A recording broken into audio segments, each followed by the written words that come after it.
Dear student, हम आपको RCC का जो पिछला पार्ट था, जो movement of resistance find out नहीं हो पाया था, उसको हम आपको आज बता रहे हैं। तो हमारी बीम थी, सिंगली सपोर्टेड बीम थी, इसके पहले फिगर बना चुके हैं। इसकी विड्थ जो 200 mm थी,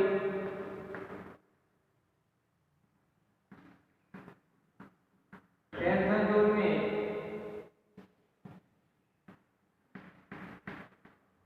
5:25 mm डायरेक्ट थी और कंप्रेसर जोन में 20 mm डायरेक्ट थी। वो नॉट 20 mm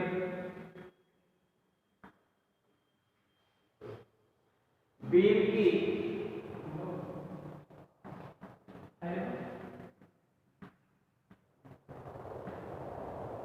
क्लियर कवर और कंक्रीट कवर दोनों बोला जाता है 50 mm था। और बीम की इफेक्टिव डेप्थ, बीम की जो प्रभावी गहराई होती है, वो टेंशन जोन में जो स्टील डाला जाता है उसके सेंटर से, और जो हमारी बीम होती है यानी कंक्रीट के ऊपरी सतह तक हमारी इफेक्टिव डेप्थ होती है टेंशन जोन के सेंटर से स्टील के यहाँ तक एक कितनी थी, 750 थी। और टोटल डेप्थ जो थी, टोटल डेप्थ हमारी 800 mm थी।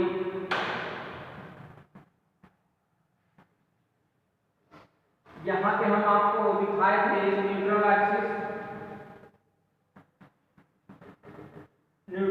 दिखाए थे। ये हमारा संपीड़न जोन है और ये टेंशन जोन है। इसको हम AST से फाइंड आउट करते हैं और इसको हम ASC से फाइंड आउट करते हैं। तो इसको लिखते हैं area of steel of tension zone, area of steel compressive zone. तो कंप्रेसिव जोन में स्टील ASC हो गया और ASC इसका हो गया। इसका हम आप लोगों को बताए थे कि इसकी जो है डाया 25 mm है और इसकी एरिया निकालने के लिए ASC की कैसे निकाला जाता है, पाई d स्क्वायर बाई 4। तो पाई इंटू d स्क्वायर हो गया 25 स्क्वायर इंटू 4, ये तो एक संख्या का हो गया क्षेत्रफल, और हम 5 संख्या के निकालेंगे तो 5 कर देंगे। तो हमारा कुछ लमसम 1764 mm स्क्वायर आ रहा था। और ASC का वैल्यू जो है आ जाएगी आपकी 1605 mm स्क्वायर। हम यूज क्या कर रहे हैं, ये सब दे देगा पेपर में कि हम यूज करेंगे M30 ग्रेड की कंक्रीट और स्टील किस ग्रेड की करेंगे, M30 ग्रेड की स्टील हो गई और FE 415 का कंक्रीट M30 ग्रेड की और स्टील FE 415 ग्रेड का यूज करेंगे। या M30 का मान जो होता है 10 न्यूटन पर mm स्क्वायर होता है कंक्रीट की वैल्यू, और स्टील की वैल्यू FE 415 ग्रेड के लिए 140 न्यूटन पर mm स्क्वायर एक कंप्रेसिव स्ट्रेंथ होती है दोनों की। तो अब आइए हम बात करते हैं x से हम निकाल लिए थे, इसमें एक्चुअल न्यूट्रल एक्सिस जो निकाले थे 217.5 था, 217.5 mm था। तो इसके लिए अब हम movement of resistance find out करते हैं। तो यहाँ आपको लिखना पड़ेगा BM बेंडिंग मूवमेंट BMR। तो देखिए मूवमेंट ऑफ रेजिस्टेंस, जब कोई लोड लगता है बीम में, लोड लगेगा तो पहले क्या करेगी, बीम जो विफल होगी पहले क्या होगी, कंप्रेसिव जोन में होगी। अब तो हम स्टील भी डाल दिए हैं, तो चलिए मानते हैं पहले हमारा कंप्रेसिव जोन में बीम लोड लेगी और उसके बाद विफल होने की कोशिश करेगी। लेकिन कंप्रेसिव जोन से लोड आते आते हमारा टेंशन जोन में भी लोड आ जाएगा। तो जब दोनों लोड को हम बैलेंस सेक्शन बनाते हैं तो इसीलिए हम दोनों में जो है स्टील डाल देते हैं। जब हमारा कंक्रीट का कंप्रेसिव स्ट्रेस अपने परमिसिबल स्ट्रेस से अधिक पहुंच जाता है तो इस सेक्शन को संतुलित करने के लिए हम जो है इसमें स्टील डाल देते हैं, यानी हमारी बीम जो है लोड लेने के बाद विफल ना हो, उसमें किसी भी प्रकार का मूवमेंट ना हो। तो आइए हम पहले कंप्रेसिव सेक्शन का मूवमेंट ऑफ रेजिस्टेंस निकालते हैं। तो देखिए यहाँ से बी हो गया, बी क्या हो जाएगा यहाँ तक एक्स से दूरी हम यहाँ से यहाँ तक दिखाए थे आपको। यहाँ देख लीजिए यहाँ से इसके न्यूट्रल एक्सिस से एक्स से दूरी हो गई और यहाँ से यहाँ तक डी माइनस एक्स हो जाएगा टेंशन जोन के लिए। तो पहले हम बात करते हैं कंप्रेसिव जोन के लिए। तो इसको देखिए मूवमेंट ऑफ रेजिस्टेंस बराबर क्या होता है, बल गुणे क्या होती है, दूरी होती है।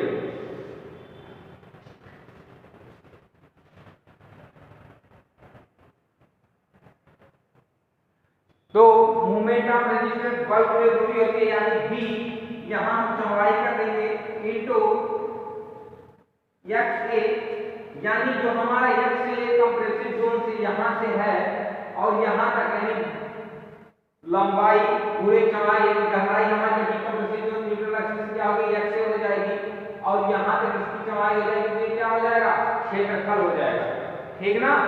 तो बल बराबर क्या होता है, प्रतिबल गुणे क्या होता है, क्षेत्रफल होता है। तो हम इसको पहले क्षेत्रफल बनाए उसके बाद इनकी करेंगे प्रतिबल क्या आ जाएगा हमारा, मान लीजिए हमारा 3D सेक्शन में है, हम यहाँ पे लेके आए हैं, आपको इधर थोड़ा सा देख लीजिए फिगर।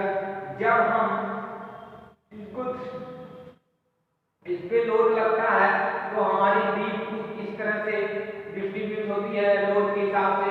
इस संपीड़न जोन में मान लीजिए कि यहाँ पे एक हमारा फोर्स जो है अलग अलग यहाँ से प्रतिबल उठ देंगे, अलग अलग फोर्स लगेंगे। पहले यहाँ लगेगा तो किसी भी प्रकार का प्रतिबल 0 होगा, फिर उसके बाद यहाँ लगेगा, फिर प्रतिबल कुछ बढ़ेगा, फिर यहाँ पे आते आते अपने परमिसिबल स्ट्रेस तक ये प्रतिबल पहुंच जाएगा। तो देखिए मान लीजिए यहाँ पे क्या था, सी डैश था, यहाँ पे मान लीजिए C1 था, यहाँ पे मान लीजिए C2 था, सबको हम जोड़ लेंगे तो क्या आ जाएगा प्रतिबल, सिग्मा CBC एक मानक वैल्यू हो जाती है sigma CBC compressive balance section इसका ऑफ कंप्रेसिव स्ट्रेंथ। तो सिग्मा CBC बाई 2 कर देते हैं तो ये हमारी पूरी एरिया जो हो गई ये क्या हो गई, क्षेत्रफल, यानी प्रतिबल गुणे क्षेत्रफल बराबर ये क्या हो गया, इसके बराबर क्या हो गया, बल हो गया। तो ये पूरा बल हो गया। अब उसके बाद बल गुणे क्या करेंगे, दूरी।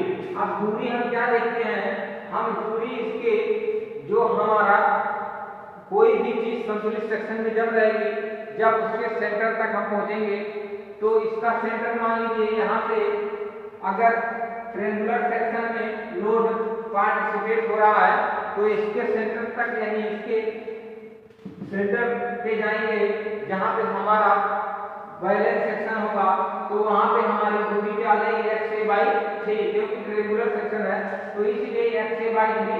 लेकिन पूरी दूरी कितनी है, पूरी दूरी हमारी D है। तो D में से हम यहाँ कंप्रेसिव जोन के सेंटर से निकाल रहे हैं, गुणा करेंगे मूवमेंट, तो मूवमेंट हमारा कंप्रेसिव जोन के स्टील जो बड़ा उसके सेंटर तक आएगा और मूवमेंट वहां तक आने के लिए हम क्या करेंगे, B लिखेंगे गुणे B माइनस XA/3। तो ये हमारा कंप्रेसिव जोन का हो गया।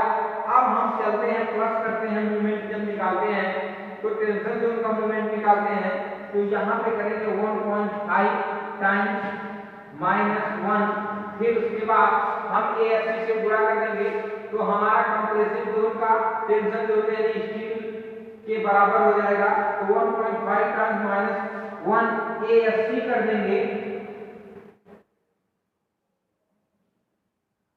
तो हमारा पूरा क्षेत्रफल निकल जाएगा। ये 1.5 टाइम्स -1 AFC जो हो गया हमारा ये जो क्षेत्रफल है ये कंप्रेसिव जोन का क्षेत्रफल टेंशन जोन के क्षेत्रफल के बराबर है। दोनों को हम सिमिलर कर लेते हैं तो ये चीज लिख देते हैं कि हमारा हो गया क्षेत्रफल। अब रही बात हमारा प्रतिबल लाने का, यानी प्रतिबल गुणे क्षेत्रफल करेंगे तभी बल आएगा। तो यहाँ हम C डैश कर देते हैं तो ये हमारा फिर हो गया, क्या हो गया, बल, यानी प्रतिबल गुणे क्षेत्रफल बल हो गया। इनटू आप यहाँ पे देखेंगे फिर यहाँ पे दूरी D पर चाहिए क्योंकि हम मोमेंट निकाल रहे हैं, तो दूरी हमारी क्या हो जाएगी, D माइनस DC। अब हम फिर यहाँ से चलेंगे कंप्रेसिव, आखिर हमारा मूवमेंट भाई शुरू से स्टार्ट होगा और टेंशन जोन तक आएगा। मान लीजिए बीम को हमें विफल नहीं करना है, हम बीम को विफल करेंगे, हमको विफल करना है तो हम इतना लोड लगाएंगे, इतना लोड लगाएंगे कि बीम की जो बॉटम है यानी सेंटर जोन में, यानी जो टेंशन जोन में स्टील पड़ा है उस स्टील के सेंटर तक हम फोर्स लगाएंगे अगर उसको हम विफल करना चाहते हैं तो यहाँ तक हमारा विफल होने की संभावना रहती है। तो इसलिए यहाँ तक हम दूरी भी लेते हैं तो D माइनस DC कर देते हैं। तो यहाँ पे आप घटा दीजिए D माइनस DC। अब सारी वैल्यू रख दीजिए। D बराबर कितना था, 200 है, इनटू X बराबर 217 है, इनटू सिग्मा CBC की जो हम वैल्यू आपको बताए थे, सिग्मा CBC की वैल्यू 10 होती है। M30 ग्रेड कंक्रीट के लिए सिग्मा CBC की वैल्यू 10 मीटर पर mm स्क्वायर होती है। तो यहाँ 10 रख दीजिए, इंटू बाई 2 कर दीजिए, तो यहाँ पे 2 हो गया, इंटू D आपको पता है 750 कितनी है, 750 माइनस X से कितना 217। अब आपको कुछ नहीं करना है, 217 बाई 3 कर दीजिए, ये आ गई वैल्यू। उसके बाद प्लस 1.5 टाइम्स, यानी जो यम है